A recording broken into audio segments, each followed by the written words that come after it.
Hey, ça va ou quoi les gars? Ah là là là, j'ai sorti le béret. Petit fauteuil. Vous remarquerez en plume de pélican. Éclataxe. Mais c'est pas le débat. On va parler un peu aujourd'hui les gars de la Coupe du Roi là. Coupe du Roi, il y a encore des royaumes. Je suis débordé. Mais en fait, j'ai regardé un peu le Barça. Et ça fait flipper. Parce que les gros dénigrent trop les petits. Et après, il y a des surprises. C'est pour ça les matchs de coupe, c'est stylé des fois. Bon, comme vous voyez, j'ai sorti le béret, c'est pour parler de choses sérieuses. Le Barça a galéré en ayant leur équipe A prime, on va dire. Parce que ça, il y a une règle. Genre, t'es obligé, tu ne peux pas faire jouer plus de 4 joueurs de ton équipe B lors de la Coupe du Roi. Enfin, 4 joueurs sur le terrain. C'est-à-dire, par exemple, si ton commande, j'ai cru que c'était Uber Eats. Si tu convoques 6 joueurs de ton équipe B et que t'en mets 4 sur le terrain et que t'en as 2 sur le banc, et ben, ça se trouve, vous allez rien comprendre à ce que je raconte en fait. Dire là, je suis en train d'essayer de vous expliquer une règle, mais je vois déjà que vous n'êtes pas réceptif. Je vous vois pas, hein. Mais moi, je suis en direct et je me dis que quand ça va être en différé, ils vont être à l'ouest, les mecs. Je vais quand même essayer de vous faire comprendre le truc. Donc, quand il y en a 4 sur le terrain et que t'en as 2, comme tu es obligé d'en avoir que 4, si t'en rentres un, il faut que ce soit un de ces 4 là qui sort pour que ça reste 4 sur le terrain. Vous voyez ou pas oubliez. On s'en fout en fait. J'essaie de vous expliquer des règles de football alors que moi-même j'ai entendu que. Ah, laisse tomber. Revenons-en à nos moutons. Donc, en fait, je t'explique. Le Barça a galéré aujourd'hui. Mais pourquoi le Barça a galéré? Parce qu'en fait, le problème de ces matchs de coupe, c'est que tu as la petite équipe qui, elle, joue son dernier match, joue sa vie, ils viennent en mode béret.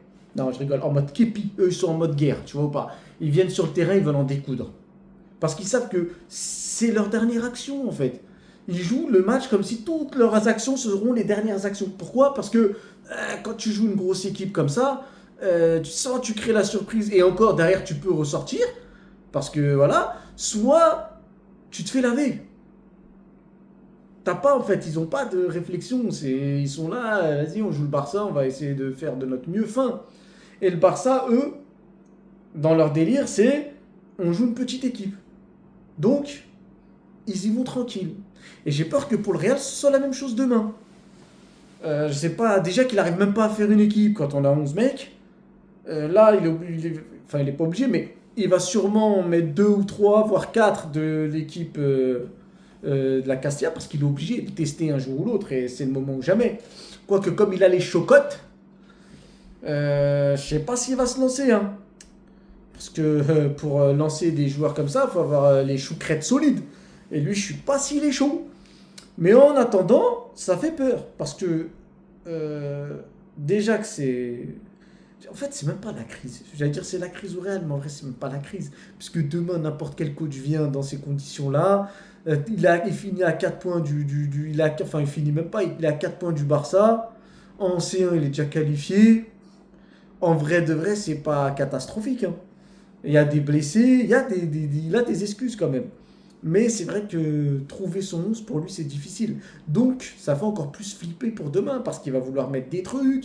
Il y a des joueurs clés qui vont pas être convoqués à mon avis. Ah, mais bon, normalement, on est censé les taper. C'est minimum 4-5-0 les matchs comme ça. Allez, 4 ou 5-1, tu leur offres une petite crotte de nez, tu leur dis tenez, c'est pour vos souvenirs, mais pas plus. Mais ça fait quand même flipper. Franchement, ça fait flipper. Moi, j'entends tout le temps des on est en crise, on est en crise, on est en crise, mais là, t'as aucune excuse là. Crise, pas crise. Franchement, ce match-là, on doit le gagner, les gars. On doit le gagner, je sais pas, c'est obligatoire. C'est obligatoire.